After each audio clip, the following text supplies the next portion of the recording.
384 ہجری کی کتاب ہے نشوار المحاضرہ و اخبار المذاکرہ. علامہ تنوخی نے سند کے ساتھ اس میں ایک واقعہ لکھا. فرمایا خراسان کا ایک شخص تھا، پرندوں کی تجارت کیا کرتا تھا. بخارا آیا، 400 درہم میں 400 پرندے لے کر آیا. جب اپنے علاقے میں واپس آیا، اللہ کا کرنا سردی بہت زیادہ تھی. سردی کی وجہ سے یہ پرندے مرنے لگ گئے. چند دنوں کے اندر پرندے مرتے مرتے 399 پرندے مر گئے. اب ایک پرندہ باقی ہے، وہ بھی بیمار ہے. لگتا ہے شاید یہ بھی صبح تک باقی نہ بچے. یہ نوجوان رات کو اٹھا، اللہ کے سامنے گڑ گڑایا. ندامت کے 2 آنسو اس نے بہائے. رب العالمین کو آنسو کے قطرے بڑے پسند ہیں. وہ سمندروں کا خالق ہے، لیکن آنسو کے قطرے سے بڑی محبت رکھتا ہے.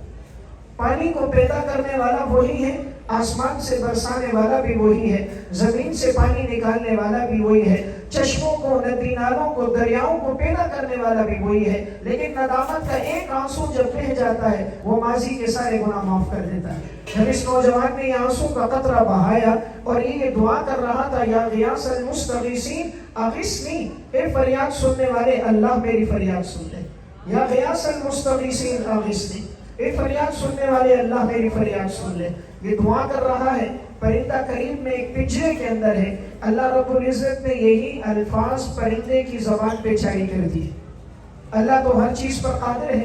صبح ہو تو پرندہ بالکل ٹھیک ہو گیا اور وہ اللہ کی حمد و ثنا کر رہا ہے. پورے علاقے میں خبر رفتہ رفتہ پھیل گئی. کیا بچے، کیا جوان، کیا بوڑھے، کیا مرد، کیا عورتیں، کیا وزراء، کیا بادشاہ، یہ خبر پھیلتی گئی. لوگوں کا ایک جھمگٹا لگ گیا. فلاں نوجوان کی دکان پر ایک پرندہ اللہ کی حمد و ثنا بیان کرتا ہے.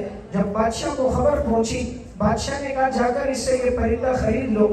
اب کسی کے ذہن میں اگر یہ بات آئے کہ یہ پرندہ کیسے اللہ کی تعریف کرنے لگا، میرے اور آپ کے منہ میں جو زبان ہے یہ گوشت کی بوٹی ہے. جو اللہ اس گوشت کی بوٹی میں بولنے کی طاقت ڈال سکتا ہے، وہ قادر ہے پرندے کے منہ میں گوشت کی بوٹی میں بھی بولنے کی طاقت ڈال سکتا ہے.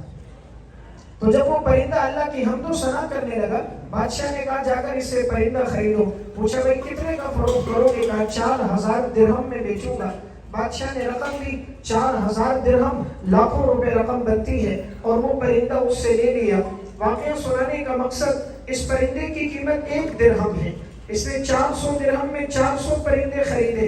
علامہ تنوخی لکھتے ہیں اس کی قیمت 1 درہم تھی. لیکن جب اللہ رزق دیتا ہے، وَمَن يَتَّقِ اللَّهَ يَجْعَلْ لَهُ مَخْرَجًا وَيَرْزُقْهُ مِنْ حَيْثُ لَا يَحْتَسِبُ. میرے بندے، جب تیری زندگی میں تقویٰ ہوگا، تو گناہوں سے بچے گا، تیرا تعلق ہم سے مضبوط ہوگا، ہم تجھے وہاں سے رزق دیں گے جہاں تیرا وہم اور گمان بھی نہیں ہوگا.